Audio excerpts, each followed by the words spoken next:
está no Brasil, é do canal e blog O Sobrevivencialismo e está connosco hoje para apresentar o tema Sobrevivencialismo no Mundo Real. Portanto, Júlio, é tudo teu. Força, amigo. Obrigado. Maravilha, maravilha. Estão me ouvindo e me vendo bem, imagino. Primeiramente, obrigado pela oportunidade. Parabéns por vocês terem organizado um evento como esse. Eu acho que é exatamente com esse tipo de iniciativa que a gente tem condições de fazer alguma coisa diferente, trazer informação de forma diferente. Eu acho que esse é um caminho muito saudável quando a gente fala de produção de conteúdo, né? Mas o mais importante mesmo é a gente conversar pautado em realidade, né? A nossa área de sobrevivência como um todo e o estilo de vida sobrevivencialista, ele tem várias armadilhas que podem nos colocar aí num caminho que não tem correlação direta com a realidade. E se o nosso objetivo é estudar a sobrevivência humana e superar os diferentes desafios que ela de fato coloca na nossa frente, a gente tem que estar sempre muito pautado na história, na realidade, no que vai acontecer e como vai acontecer, né? Então, muito legal estar aqui com vocês. Eu vejo que tem um pessoal aqui que está vendo do Brasil também. Para quem está no Brasil, são 16 horas aqui, são 4 da tarde. Então, tem muita gente que está no trabalho ainda. Vai ter que assistir a gente escondido. E eu espero que, se por acaso eu falar alguma coisa que não ficar claro, me avise, porque aí eu repito. Tá? Até porque, naturalmente, apesar de ambos falarmos português, né, sempre vão haver gírias ou formas diferentes de falar que podem gerar dúvidas, né? Sem dúvida. Mas, legal, vamos lá, vamos falar um pouquinho sobre Bora, é tudo teu. Sobrevivencialismo real. Bom. Faz a compartilhar aí a tela, se quiser. Vamos lá. Não, a princípio, eu sou um cara que eu não gosto de slides. Eu gosto de falar de gogó mesmo. Então, força. Mas vamos lá. O principal aqui é o seguinte, gente. Eu tento trazer as coisas de uma forma muito tranquila e muito descolada, porque eu entendo que hoje a necessidade, antes de mais nada, como conteudista, é a gente falar a língua do que as pessoas estão acostumadas a ver. Então, se eu ficar sendo sério e focado e o tempo todo aqui, se eu aparecer de terno e gravata no congresso, eu não vou atingir o público que de fato tem interesse em ouvir o nosso assunto, né? E isso tem muito a ver com a realidade do que é o sobrevivencialismo hoje. E é interessante, eu não sei se em Portugal vocês vão estar com a mesma cultura que aqui, né? Haverão talvez algumas variações para outros países, e essa que é a beleza de um congresso internacional, né? Porque a gente consegue falar de todos os detalhes, né? Mas vamos lá, eu acho que a gente pode começar do começo, né? Como é que o sobrevivencialismo ele começou a aparecer no Brasil, de maneira geral? Como vocês já bem sabem, o sobrevivencialismo vem de há muito tempo atrás, né? Acho que as pessoas já eram sobrevivencialistas há muito mais tempo do que esse nome existe. O ser humano e de forma inerente, um cara que é um sobrevivente, logo ele é um sobrevivencialista. Só que o termo no Brasil ele foi chegando de uma forma muito diferente. Ele chegou por meio das comunidades de Orkut, depois ele começou a virar blogs em formatos de textos, e até que chegou na hora que entrou no YouTube. Mas nessa época, o YouTube ele ainda era uma casa bastante informal, eu diria, né? Pô, eu mesmo, quando comecei do YouTube em 2011, era outro mundo, né? O YouTube ele era considerado uma grande novidade, as exigências eram muito pequenas, enfim, era uma coisa muito mais underground, eu diria, né? Não era todo mundo que usava o YouTube, não havia essa cultura consolidada do cara chegar em casa, botar na TV os canais que ele gosta e assistir. Em 2011, as pessoas ainda assistiam às grandes mídias, né? E hoje as coisas mudaram muito. Mas eu percebo que a grande influência que fez com que o sobrevivencialismo crescesse, especialmente no Brasil, foram os programas das grandes mídias, né? Foram programas como Bear Grylls mesmo, lá o A Prova de Tudo, né? Que Bear Grylls, ele trouxe essa ideia do bushcraft, bushcraft nem tanto, mas mais da sobrevivência propriamente dita, né? Da situação de lidar com situações de emergência. E somado a ele vieram outros também, veio aquele Alone do History Channel, que é o Sozinhos. Vieram vários programas que abriram toda uma tendência de falar de sobrevivência no Discovery Channel, né? Existe até aquela brincadeira que hoje você abre no Discovery Channel, as chances é que vai ter alguém pelado no meio do mato. Porque são programas que se popularizaram muito por aqui, né? E apesar de eles trazerem alguns problemas, que aí obviamente a gente vai falar sobre essa discussão da ficção e da realidade muito em breve, eles mostraram para o público geral algo que é interessante. Né? Muita gente que nunca tinha ido para o mato, muita gente que nunca tinha pensado sobre esse assunto, de repente se viu curioso para entender, poxa vida, e se fosse comigo? E se eu estivesse no meio do mato com o meu carro quebrado? E as pessoas começaram a pensar sobre isso. E mesmo que de maneira lúdica, como a TV faz, elas começaram a ver técnicas diferentes, entender coisas diferentes.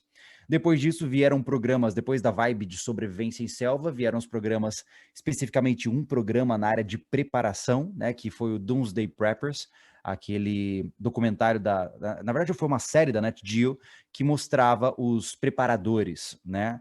E como tudo na vida, sempre há o lado bom e o lado ruim. Esses programas, eles trouxeram qual é o termo em português? A awareness, né? Eles trouxeram a atenção para aquele assunto. Quem nunca tinha pensado em sobrevivência, de repente começou a achar legal, de repente começou a pensar em ter um kit de sobrevivência, né? Mas, por outro lado, gerou muita fantasia também, e gerou muitas concepções equivocadas, né?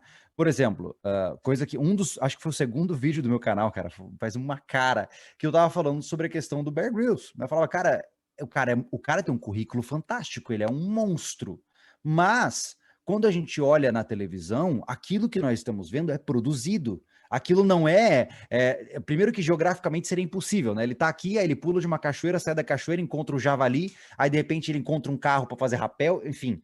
É tudo muito conveniente o enredo da sobrevivência dele. E se está conveniente e super atraente é porque é montado, né? E eu digo isso com propriedade, porque, pô, eu produzo vídeos há 10 anos.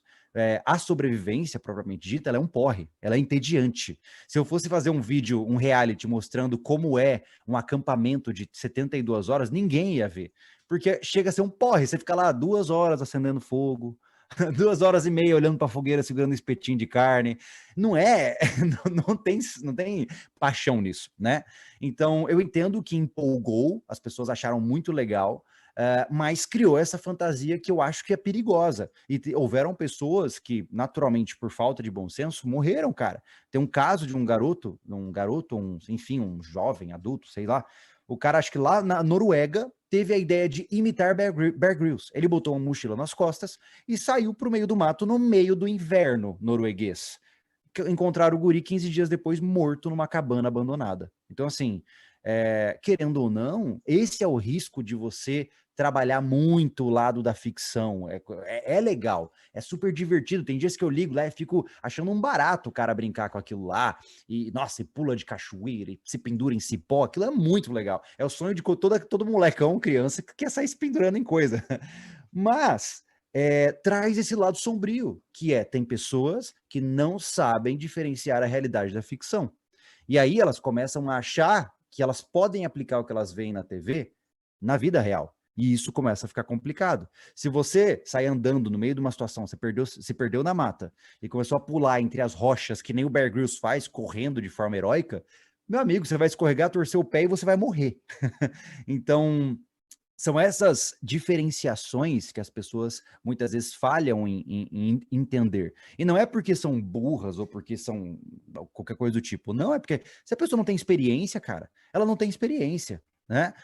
Eu já fiz muita trilha na minha vida, eu gosto sempre, desde criança eu faço trilhas, e é muito interessante você ver pessoas que nunca se exporam a ambientes como esse, elas vão andando nas pedras e elas têm dificuldade de caminhar em terrenos irregulares porque elas nunca foram expostas àquilo. Aí você imagina uma pessoa que nunca andou em cima de pedra cheia de musgo, querendo dar uma de Bear Grylls correndo e se pendurando nas coisas. Ela vai se machucar, pô. E se for uma situação real, ela vai morrer, né? Então, esse é o lado que me preocupou em relação a esses programas, mas ainda assim eu acho que é um ponto muito pequeno dado ao benefício que surgiu a partir desses programas, que foi um monte de molecada, né? Ou seja, gurizadas de 12 até 65 anos, interessados em, pô, que massa, eu quero ter uma faca, eu quero fazer um kit fogo, eu quero fazer fogueira com pederneira, e isso eu acho incrível, né?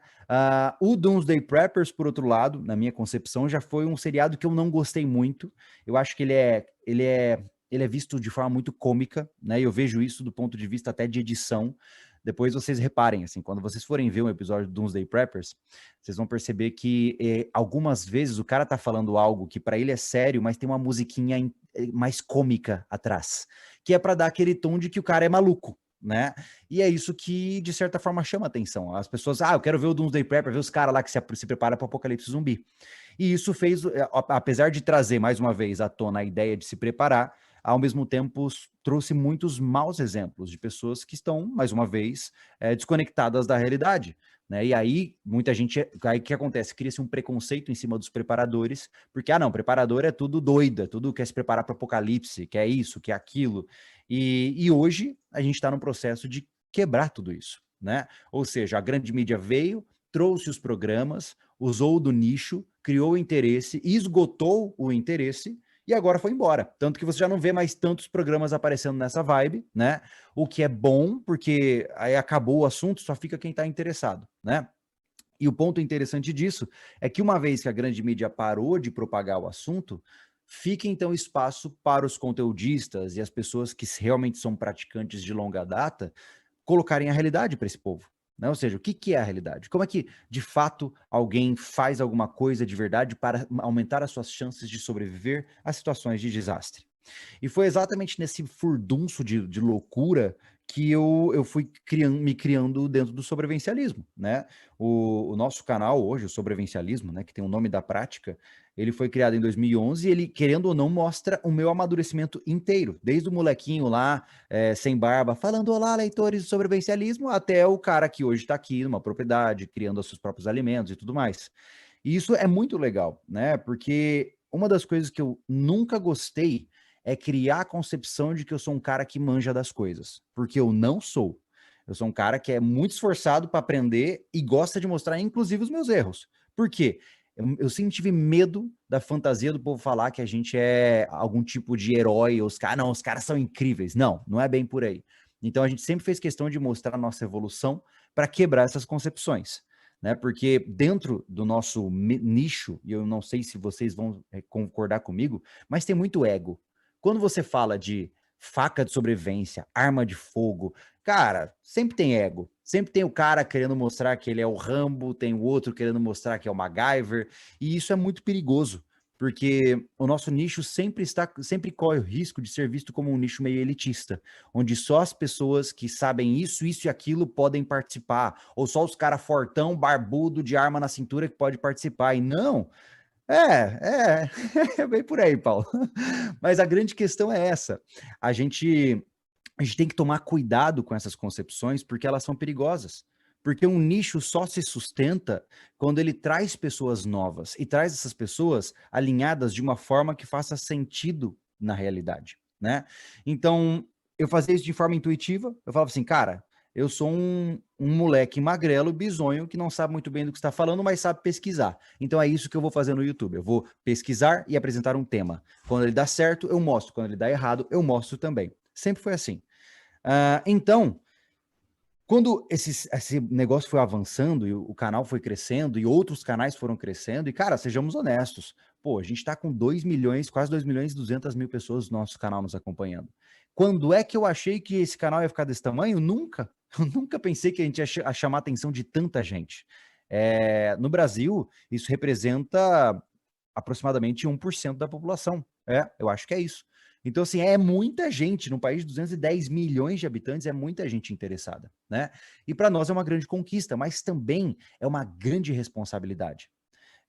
Hoje, nós temos o poder de impactar vidas. E eu não estou falando isso com prepotência, tá? Eu estou falando com fatos.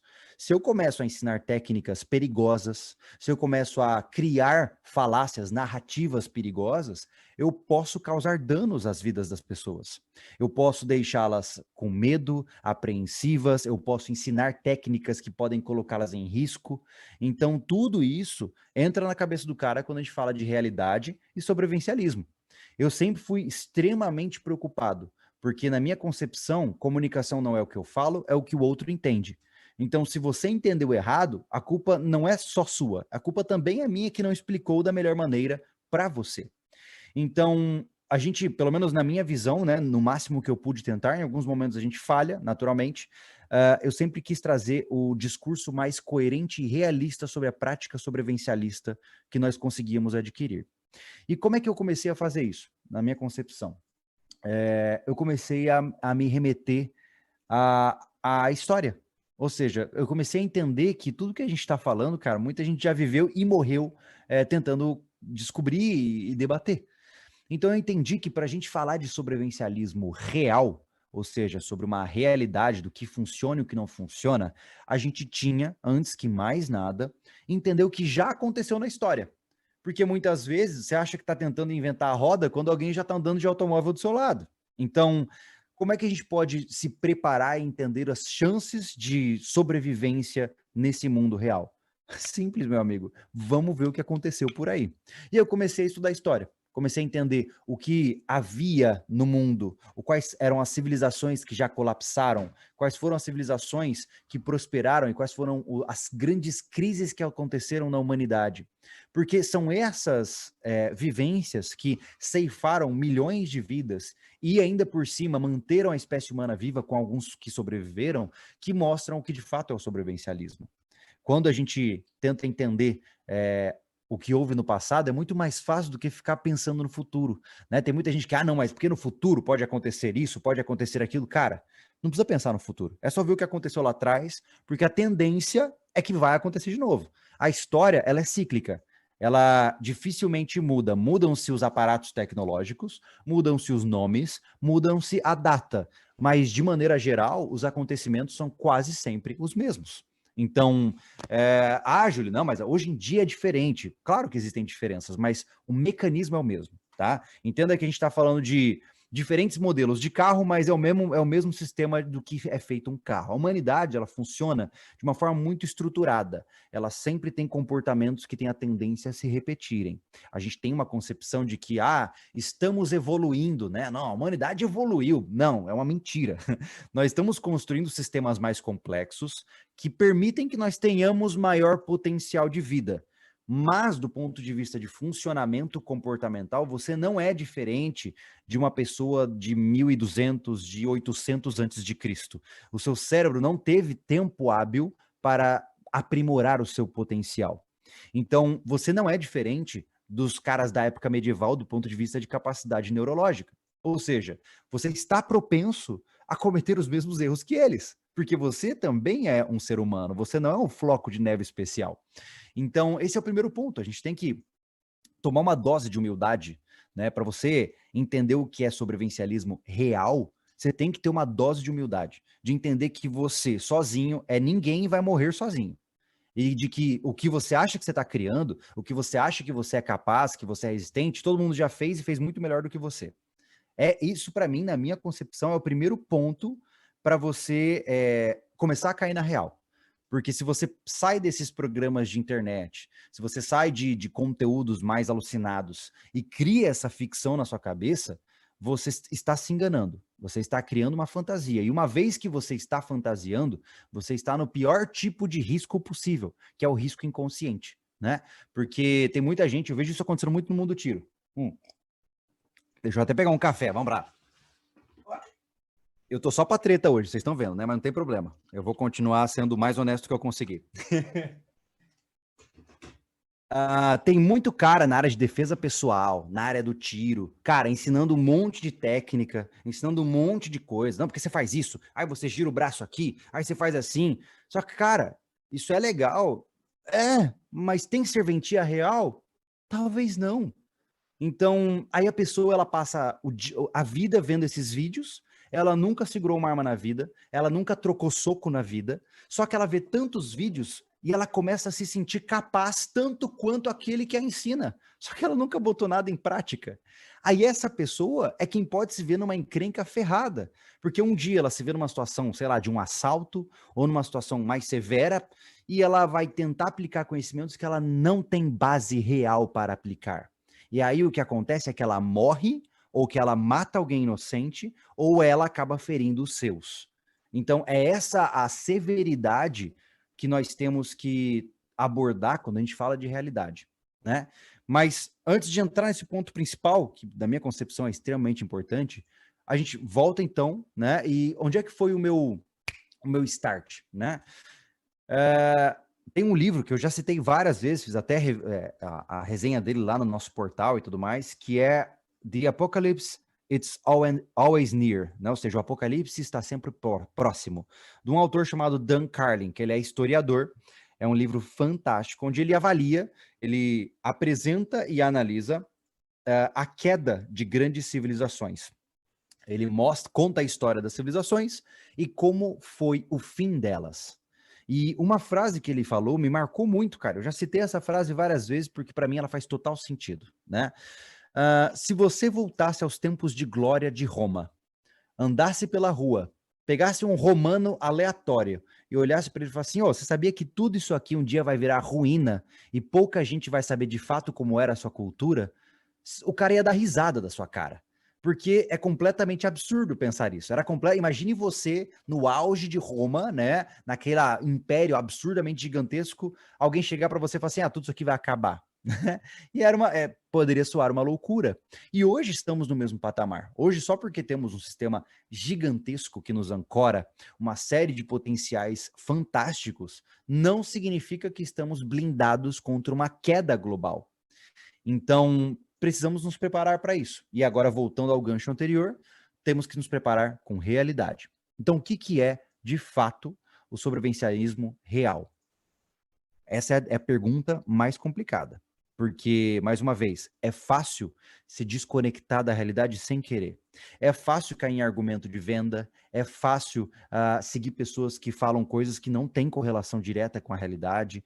Então, a gente tem que estar muito, muito ligado com seu instinto crítico para você ver o que de fato funciona para você. Então, qual foi a escolha de nós do sobrevivencialismo? Vamos focar, antes de mais nada, no fundamento. Eu não vou falar para você que você tem que montar, que você tem que ter uma faca de sobrevivência assim, assim, assado, antes de falar que você tem que cuidar do seu corpo. Porque se você for um sedentário, sobrepeso, você vai cansar e não vai conseguir usar a sua faca de R$ 500. É assim. Então, se você não tem condições de cuidar do seu corpo, você vai falhar. Você não vai ter capacidade de sobreviver a uma adversidade, né? E aí muitas pessoas se incomodam com isso, eu entendo, né? Eu me incomodo, pô, eu tô sedentário, faz 2 meses que eu não treino. Mas a questão é uma verdade, e é uma verdade que não pode ser ignorada. Se o seu corpo não tá em dia, todas as suas preparações estão em risco, porque você pode ter as melhores Não armas do podes mundo. correr com isso na mão e puxar o teu irmão, pronto. Isso mesmo, muito bom, não pode, ficaria ruim para ele. Mas o ponto principal a gente tem que tomar muito cuidado, porque é muito fácil a gente cair no argumento comercial. E esse argumento, na minha concepção, ele é o mais perigoso. Porque hoje é natural, gente, não é porque os negócios são capitalistas, opressores, malvadões. Não, mas todo mundo quer vender o seu produto. Quando eu tenho a minha faca, pô, que eu fiz do jeito que eu gosto, eu tenho faca para vender, porque eu tenho que pagar o cuteleiro. E é isso que eu quero fazer. Só que só porque eu quero vender o meu equipamento não significa que você deve priorizar isso acima da sua própria vida. Então, compre as coisas que você quer, mas com consciência. Novamente, se você tiver uma... agora é bom, hein? Frustrado. Caraca, mano, imagina, eu quero um segundo filho, eu já tô com medo. Ai, mas vai dar tudo certo. Eu, por mim, tinha uns 5 filhos, né? Multiplicai-vos, mas ainda não deu tempo. Quem sabe no futuro. Mas aí eu fico pensando que a minha casa vai ficar desse mesmo jeito aí, cara. Mas vamos lá. Então, o que acontece? Uma vez que você precisa vender alguma coisa e naturalmente o mercado vai girar em torno disso, é muito fácil você ficar sobrepondo as prioridades da sua preparação com desejos consumistas. Sim, cara, é claro que eu quero ter a melhor mochila, é claro que eu quero ter a melhor arma, o melhor não sei o quê, mas isso não pode estar à frente e servir como uma válvula de escape para o básico. Se o seu corpo não tiver focado, bem exercitado, bem estruturado, se a sua mente não estiver alinhada, cara, vai desandar. Então, para mim, realidade de sobrevivencialismo, por que eu falo que o sobrevivencialismo é, antes de mais nada, uma construção de estilo de vida? Porque para eu ser um sobrevivencialista, primeiro, preciso estar com o meu corpo em dia. Primeiro, meu físico tem que estar bem, eu tenho que sustentar meu próprio peso, eu tenho que conseguir correr 100 metros sem ficar tonto e passando mal, eu tenho que ter uma certa agilidade, uma força muscular, eu preciso saber trocar alguns socos, enfim, eu preciso ter uma base mínima no meu corpo. E depois disso, eu preciso aprender a controlar minha mente, eu preciso controlar minha ansiedade, eu preciso estruturar um olhar mais racional sobre as coisas, uma mente mais executora. Então, para você cultivar esses dois pilares, que para mim são a base de um sobrevivencialismo real, você precisa dedicar sua vida a isso. Então, um sobrevivencialista, ele tem um estilo de vida sobrevivencialista. Ele está sempre cuidando do seu corpo, cuidando do que ele come, cuidando de como ele pensa e assim consequentemente. Não podemos falar de preparação antes dessa base. Né? Eu acho massa o cara, não, eu estou me preparando para o possível fim do mundo. Ah, e quando é que você fez o seu último check-up? Aí o cara não sabe, não lembra nem a data, né? Ele não sabe se ele tem algum, como é que tá o índice de triglicerídeos do sangue, ele não sabe se ele tem alguma condição crônica sendo desenvolvida, ele não sabe o índice de glicose. Tudo isso é o que mata um cara. Você não vai morrer para zumbis pulando no seu pescoço. Você provavelmente vai morrer por um infarto, por um derrame, ou por tropeçar no meio-fio e cair e morrer sozinho. É assim que as pessoas morrem. Então a gente tem que estar ligado na estatística. É claro que isso é desconfortável de ser dito, sim, mas enquanto você não passar pelo desconfortável e aceitar que ele faz parte de uma conduta adequada sobrevivencialista, você está se enganando. E naturalmente eu faço uma ressalva aqui, pô, se você é uma pessoa idosa, uma pessoa que tem limitações físicas, significa que você vai morrer e acabou? Não, não é drama assim também não. Você tem que fazer o melhor que você pode dentro das suas condições, é isso. Então, se você é cadeirante, por exemplo, não tem problema, você vai se preparar na medida do que você pode como cadeirante. O importante é você não negligenciar as coisas que são importantes para você, para a sua vida e para a sua base de preparação, só porque elas são desconfortáveis, né? Então, o sobrevivencialismo real, ele é isso. Ele é cuidar do seu corpo, cuidar da sua alimentação, cuidar da sua mente, e aí depois disso, a gente de fato entra na prática propriamente dita. E a prática, naturalmente, também vai ser recheada de muitas e muitas outras concepções. Eu, recentemente, faz mais ou menos um ano, eu fiz questão de fazer uma oficina chamada Oficina de Análise Sobrevivencialista. Eu peguei algumas ferramentas e eu estruturei de uma forma didática ali como é que a pessoa pode fazer para se preparar, para se organizar e, de fato, fazer as coisas acontecerem para ela ficar mais preparada. E aí, acendeu outro ponto para mim. Falei, cara, então tá, já batemos o martelo aqui. Sobrevivencialismo é cuidar de si. Isso e tudo que engloba. Mas tem um segundo ponto que precisa ser levado como critério extremamente importante, que é a sua vida financeira, né? De nada adianta você estar bem fisicamente, bem mentalmente, mas se suas finanças estiverem ruins, dificilmente você vai conseguir estruturar planos de preparação que sejam sólidos. Porque, mais uma vez, não é o Júlio falando, são as estatísticas. Quem é que morre em situação de desastre? São as pessoas em situação de vulnerabilidade. São pessoas que moram em zonas perigosas, são pessoas que têm pouco dinheiro para estruturar essas preparações. Isso não significa que só rico sobrevive. Não, não é isso. Mas significa que estruturar uma educação financeira é extremamente importante para você, novamente, criar uma base sólida para daí você começar a pensar em estocagem de alimentos e outras coisas. Se você está com uma dívida enorme no banco, se você tem um salário que não está dando para pagar as contas, como é que você almeja fazer uma preparação? Você vai ficar limitado. Então, nós temos que atacar as coisas pelas primeiras coisas, né? Não dá para pular prioridades. Uma vez que seu corpo está bem, uma vez que sua mente está bem, como é que está sua carteira? Esse é o terceiro elemento. Se é para falar de realidade, isso é realidade, né? Você não vai ter uma boa mochila de fuga, você não vai ter um estoque de alimentos, você não vai ter uma arma de fogo, se você não tiver uma saúde financeira adequada. E eu estou dizendo isso com propriedade, porque eu era um completo descabeçado nas minhas finanças. Eu era um cara que sempre dava errado e eu sempre estava no vermelho e sempre sem grana.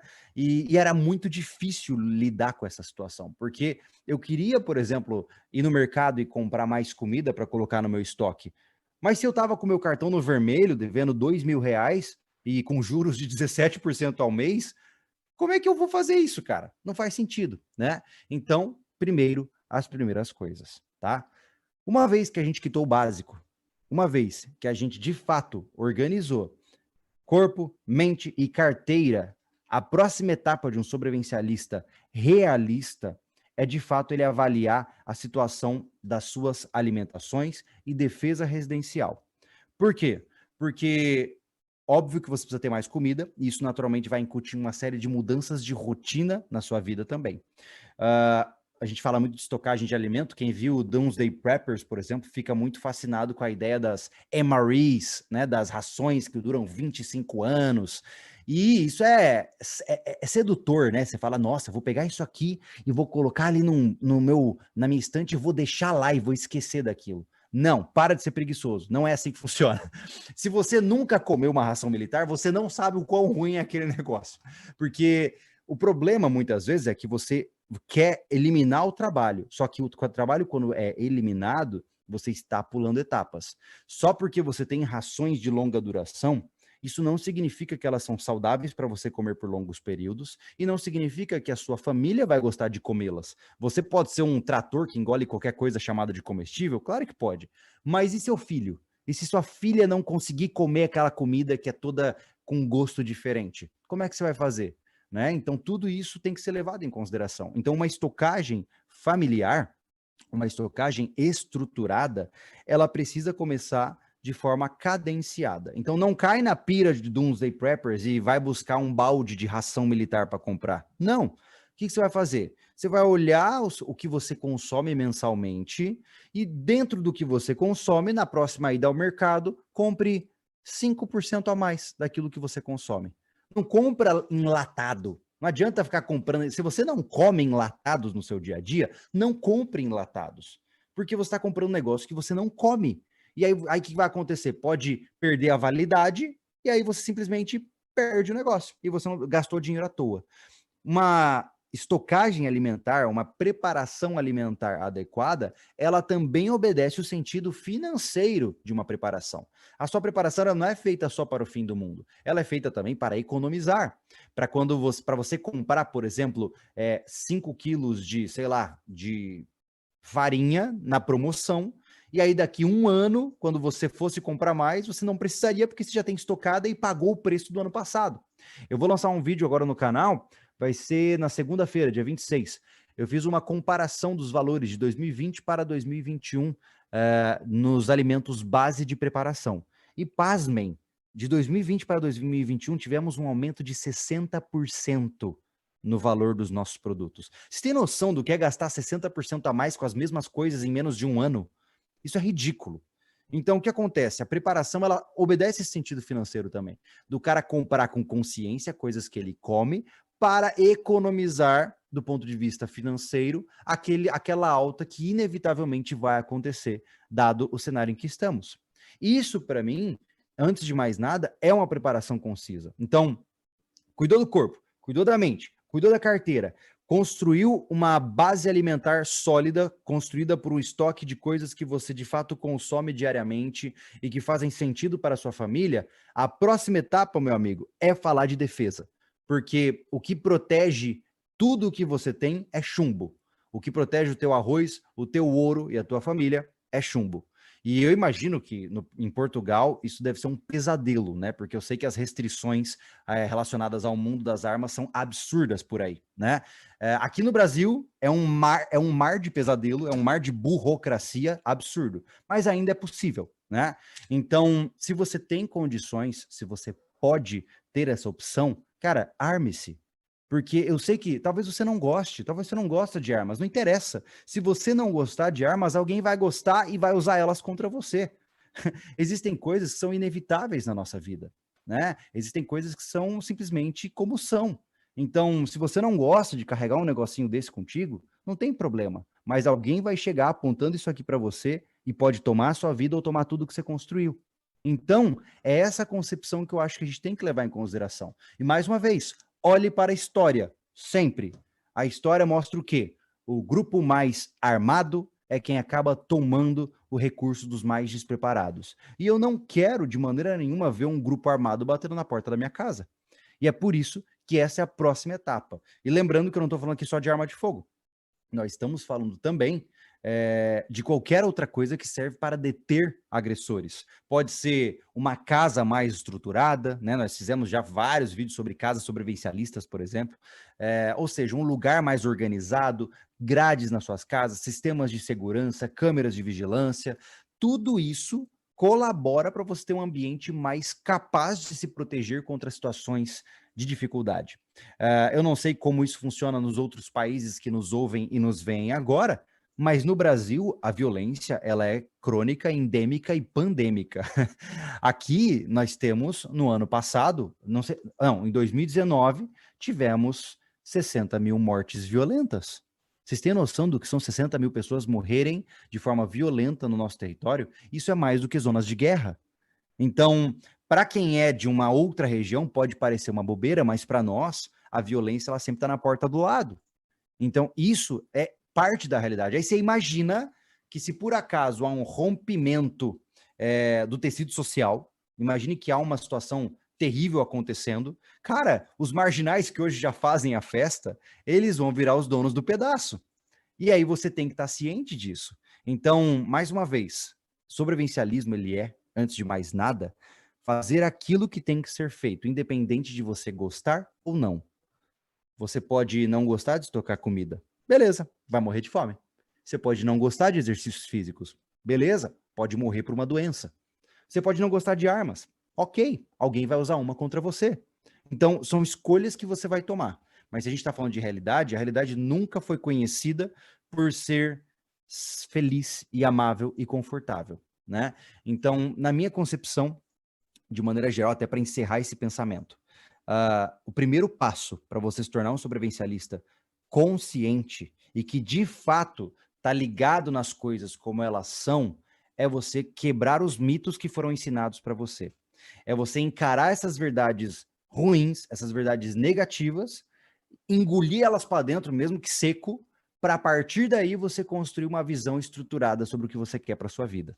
Porque se você começar sonhando com flores e sonhando que você vai ser o Rambo, ou que você vai estar lá, ou eu sou a lenda andando por uma cidade destruída, mano, não vai. Não vai. Isso não vai acontecer. Então, parta do princípio que as chances de você morrer são muito maiores, porque aí você sempre vai estar buscando por conhecimento. Na hora que você achou que sabe muito, isso é um problema, significa que você está sendo tomado pelo ego. E o que mais mata alguém de fantasia é o ego. É o cara achar que ele já sabe tudo, que ele tá manjando, e aí ele cai por terra, né? Então, de maneira geral, eu acho que é isso, tá? Eu sei que o meu discurso ele pode parecer até mesmo um pouco rude para algumas pessoas, mas existem coisas que têm que ser ditas dessa forma, né? Não tem o que fazer. Né? Se a gente quer falar de preparação de verdade, a gente tem que ter a responsabilidade moral de falar a verdade, né? Então, eu não vou propagar fantasias, eu não vou vender ideias de que você vai ser um grande sobrevivencialista. Cara, difícil. Todos nós temos que lutar arduamente, todos os dias, para construir uma boa preparação. E isso toma tempo, toma dinheiro, toma coragem de você. Quem sabe, por exemplo, a minha vida hoje, eu mudei o meu estilo de vida inteiro, pô. Hoje eu moro na borda de uma cidade, numa chácara. Ah, nossa, eu não consigo nem pedir mais, sei lá, não tem iFood aqui, eu não tenho como pedir comida se eu com vontade. Mas é o preço que se paga para quando você se afasta da civilização para adotar ainda mais um conceito de preparação mais avançado. E nos próximos 5 anos, o meu objetivo é me isolar de fato. Eu quero morar a 20 quilômetros da cidade mais próxima com a minha família, numa comunidade de sobrevivencialistas. Então, olha até onde eu estou disposto a ir para tentar me manter estatisticamente mais capaz de sobreviver numa situação de crise social, né?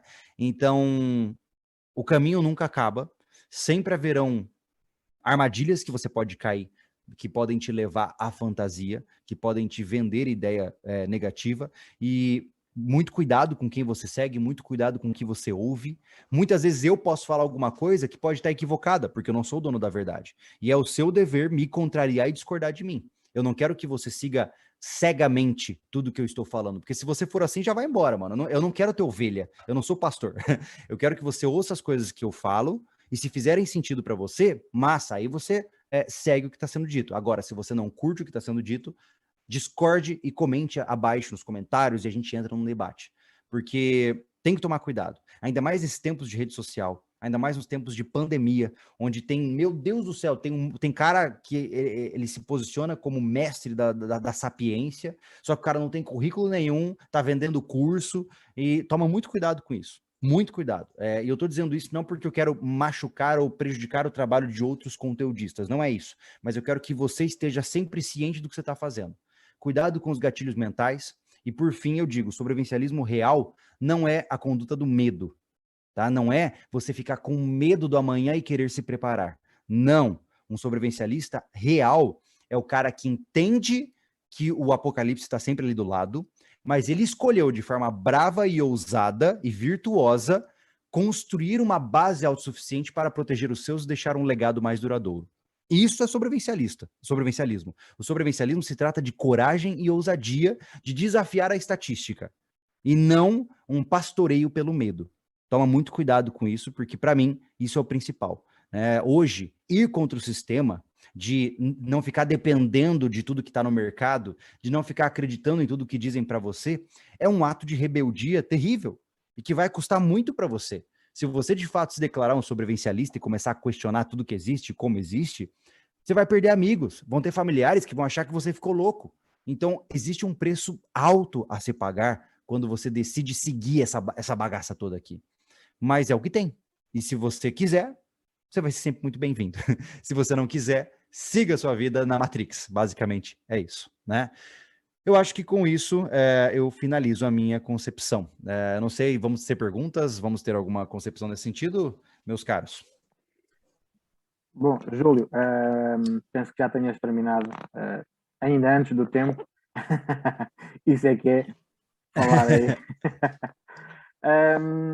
Então eu deixo agora aqui este espaço de tempo que ainda temos, caso alguém queira colocar aí alguma questão, portanto, do pessoal que está aqui no Zoom, é só levantarem a mãozinha, ordeiramente, para não entrarmos todos aqui em conversação, senão isto vai gerar aqui o caos, e não é isso que nós queremos. Quem está a assistir aí no YouTube, se quiser deixar aí alguma questão, tentem deixar aí de maneira que eu consiga visualizar para fazer aqui a pergunta ao Júlio. Deixo espaço aberto então aí para o pessoal, colocando se calhar eu agora já uma questão aí à tua pessoa, que é no sobrevivencialismo, na preparação, o que é que tu achas? Tu falaste aí quase estiveste lá a tocar, da pessoa que leva isto muito a sério, que acaba por ter um burnout nesse sentido. É muito comum você ver que sobrevivencialistas iniciantes, eles passem da medida, né? Porque é aquela coisa, inicialmente você tá alheio a tudo isso. Você nunca parou para pensar que você pode ser vítima de uma crise social, que você pode ser vítima de alguma coisa, né? Só que quando você se toca, que caraca, existe isso, quer dizer que eu posso ficar mais seguro, quer dizer que existem técnicas que eu tenho que aprender, de repente abre-se um mundo tão grande na cabeça do cara que vira uma avalanche e ele começa a querer só saber daquilo. E mais uma vez, hoje o algoritmo dos mecanismos de busca e das redes sociais, eles não te ajudam. Porque se você pesquisar assim, o fim do mundo está próximo, o que vai acontecer? Você só vai receber notícias que corroboram a ideia de que o fim do mundo está próximo. E aí você começa a entrar num pânico desvairado e você começa a comprar coisas aleatórias e começa a cair no conto de um monte de gente que quer te vender um monte de loucuragem. E aí vira uma bola de neve. Daqui a pouco você está estafado, porque você está tentando absorver muita coisa em muito pouco tempo. E não funciona assim. O sobrevivencialismo tem que ser visto como uma jornada de longa duração. Eu estou há uma década, né, como rótulo aí de sobrevivencialista.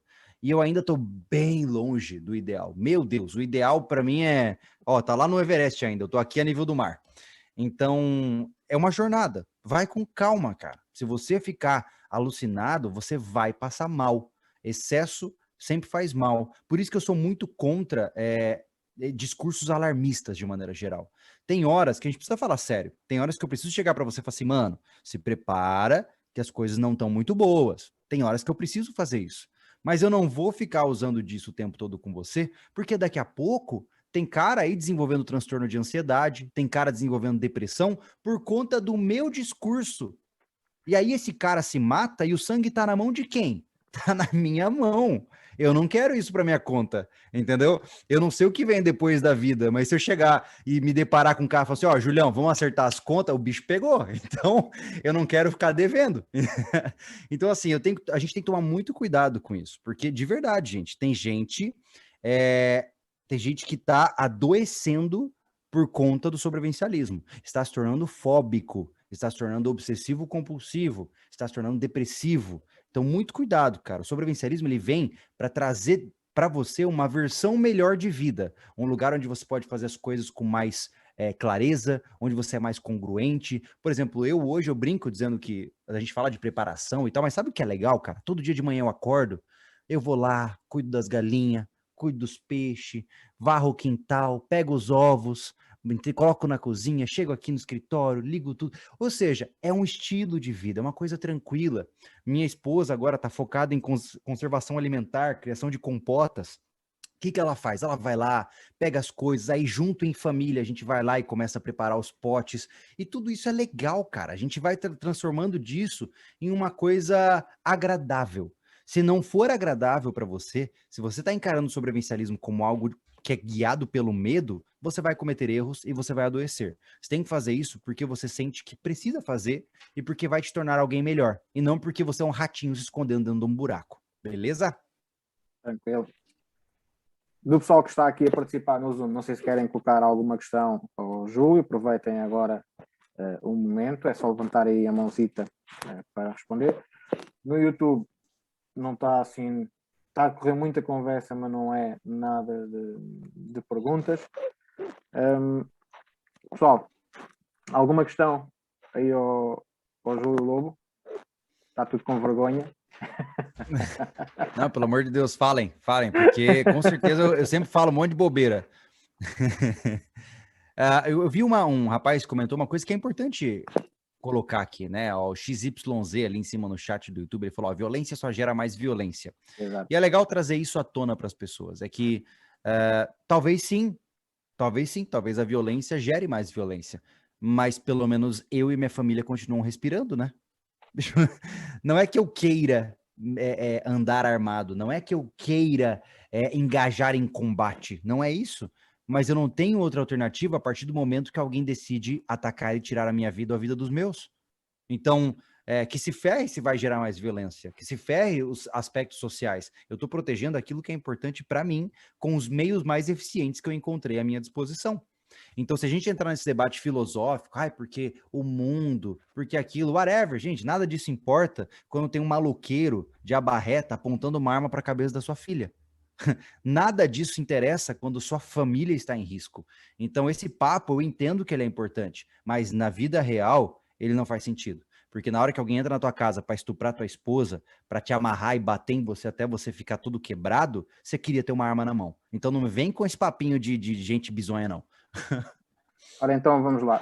Aqui temos aqui duas pessoas no Zoom. Podes ativar aí o som? Bora.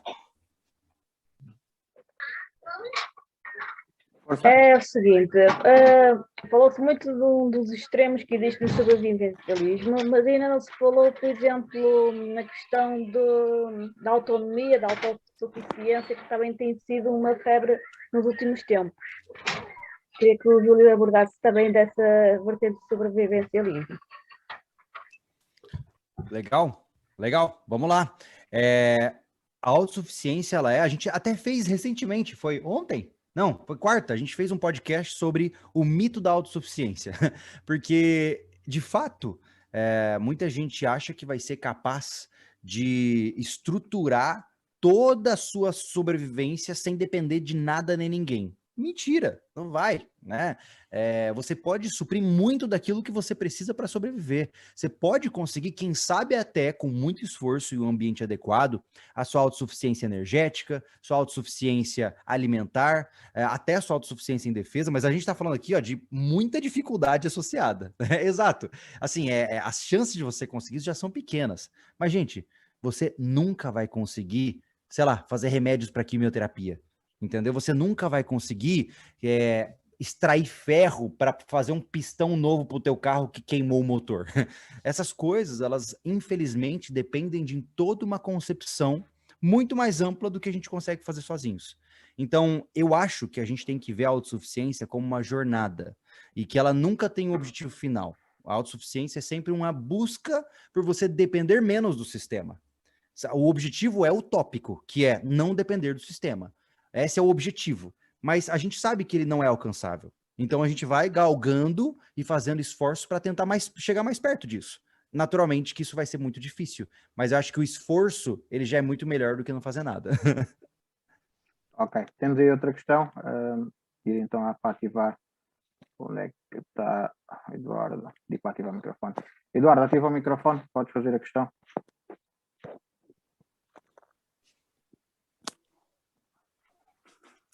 Olá, boa noite. Cumprimento especial aqui ao Júlio. Sou colega do Paulo, vou falar de Portugal. É só para dar continuidade e reforçar o que o Júlio falou sobre esta questão aqui do fim do mundo. O mundo está diferente, nós estamos em modo de sobrevivência, estamos a viver debaixo de uma pandemia. É natural que haja muita gente que viva com medo, ok? A minha mensagem é muito simples, independente de todos os aspectos positivos do sobrevivencialismo ou da sobrevivência ou do bushcraft e afins, tudo começa cá em cima na máquina, ok? É importante passar uma mensagem de esperança, uma mensagem para trabalharmos e melhorarmos a nossa resiliência, porque o mundo precisa de pessoas capazes, pessoas que inspirem outros, pessoas positivas e resilientes para nós conseguirmos diariamente sobrepor-nos e conseguirmos vencer as nossas adversidades, os nossos problemas pessoais. Ok?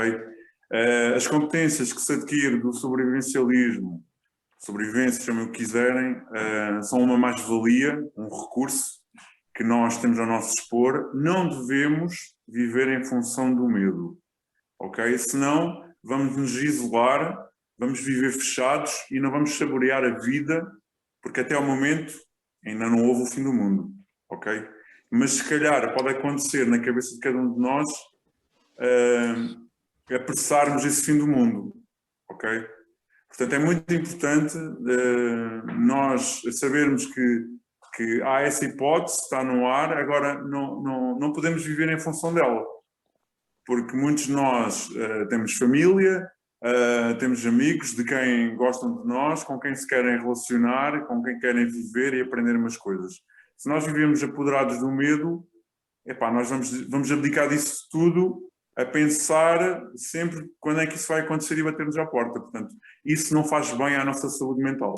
Também. Fica aqui a minha mensagem, um agradecimento especial também à organização por este evento, porque acho que vai abrir aqui algumas portas e vai desmistificar muita coisa.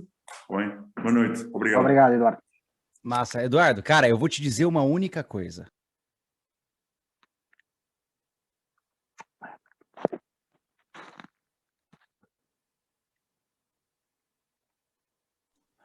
Voltei. Tá tudo bem? Estão me ouvindo? Força.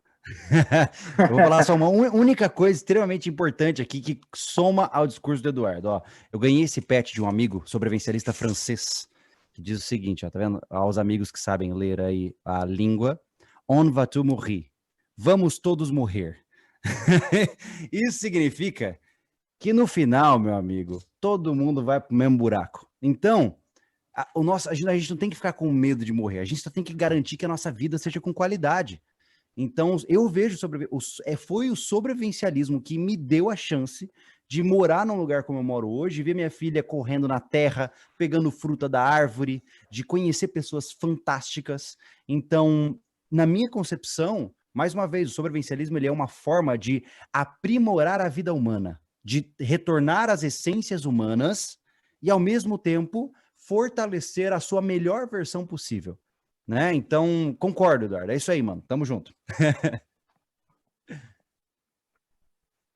Ora, Temos aí Bruno, ativa o micro. Boa noite.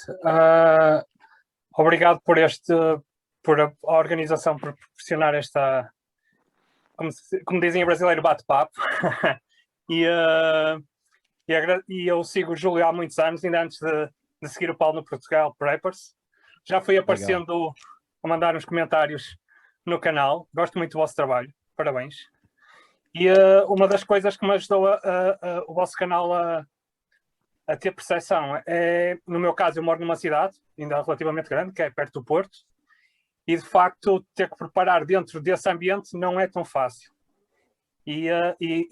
Pronto, mas mesmo assim consegue-se fazer coisas em casa, e queria que se pudesses comentar um bocadinho sobre isso, ser uma cidade ou uma das coisas que nós estamos a pensar também a nível familiar é ir um bocadinho mais para a orla exterior da cidade, não está tanto no centro, mas derivado ao conhecimento que vocês vão passando,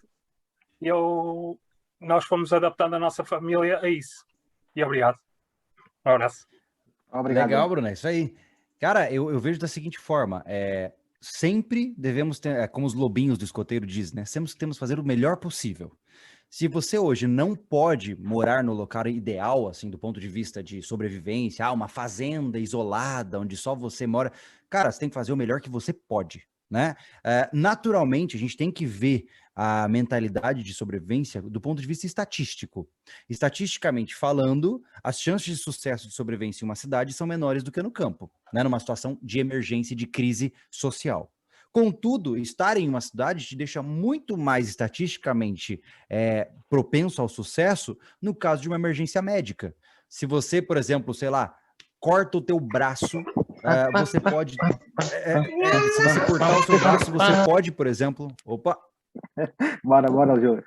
Continuamos. Você pode sangrar até morrer se você estiver num ambiente isolado. Na cidade, as suas chances de sucesso de ser resgatado são muito maiores. Então é tudo uma questão de vieses, né? De você encontrar o teu melhor caminho. Eu tenho muito receio das pessoas acharem que eu advogo que todo mundo tem que ir para o campo. Não, não é isso. Mas como eu busco qualidade de vida, e eu sou uma pessoa, eu não gosto da cidade, eu confesso. Eu não me sinto bem em cidades. Então, naturalmente, o meu conteúdo ele vai derivar mais para essa pegada mais rural. Mas isso não significa e nem desmerece quem mora na cidade, né? Tem muitos caras que eu conheço que moram na cidade, o cara tem safe room, o cara tem 1 tonelada de arma, o cara tem estoque de alimento, e para entrar no apartamento dele é mais difícil do que para entrar na minha chácara. Então, é tudo uma questão do cara adaptar dentro da realidade dele, né? Ok, vamos então para a última questão. Celso, força. Olá a todos, estão a ouvir? Sim. Sim. Então, Paulo, parabéns pela iniciativa. Júlio, parabéns pelo teu trabalho também, tenho acompanhado. Obrigado.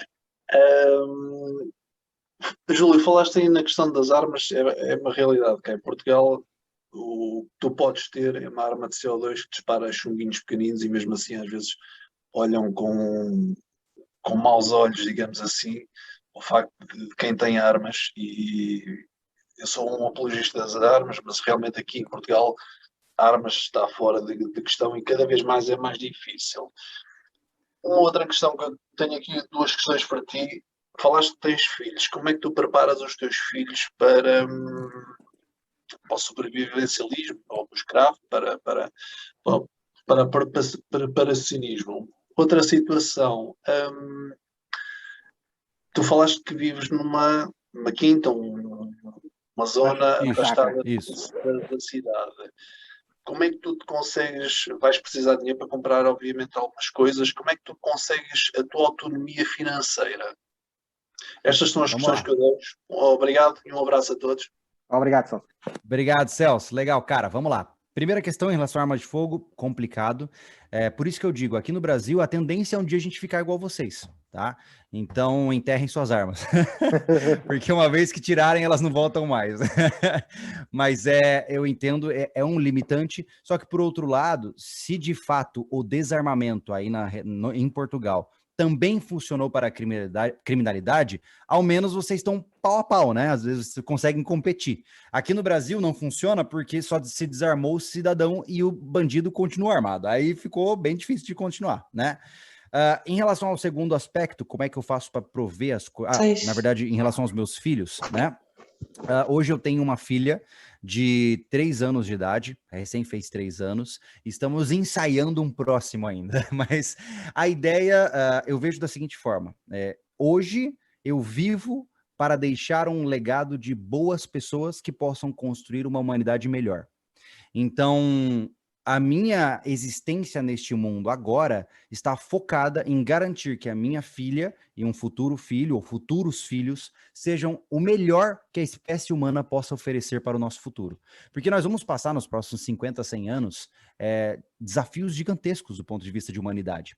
Então nós temos que abrir mão um pouco do nosso egoísmo, né, da nossa individualidade e entender que a gente não é imortal. Então o meu objetivo é deixar um legado de boas pessoas. Ou seja, pegar essas crianças e treiná-las como seres competentes. O que mais nós temos hoje em dia são pessoas que são quase que amebas, né? Elas não sabem fazer nada direito, elas não têm ímpeto para nada, elas são guiadas para onde jogam elas ficam ali, né? Flutuando na maré.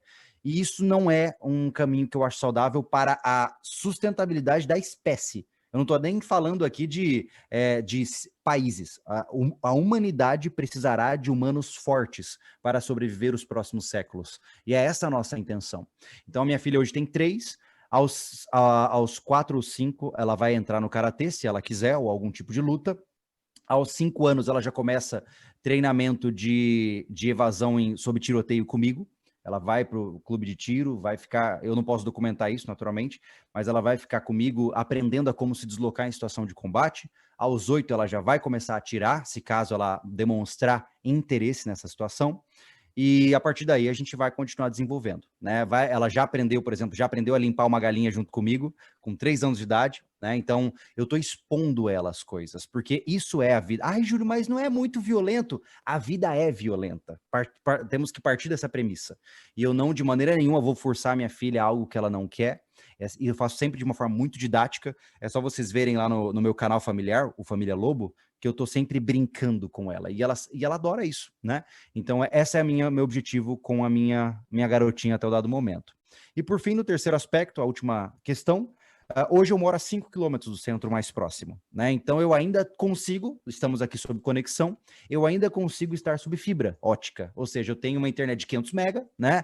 Eu tenho o bem bom aí da civilização, que é a conectividade, e quando eu preciso comprar alguma coisa, eu pego o carro, vou até a cidade e volto, né? Eu morei durante 4 meses, quando eu estava a 30 quilômetros da cidade, e eu e minha esposa vivíamos muito bem. Nós não temos necessidade de ver pessoas, não temos necessidade de sair para restaurantes, para nada do tipo.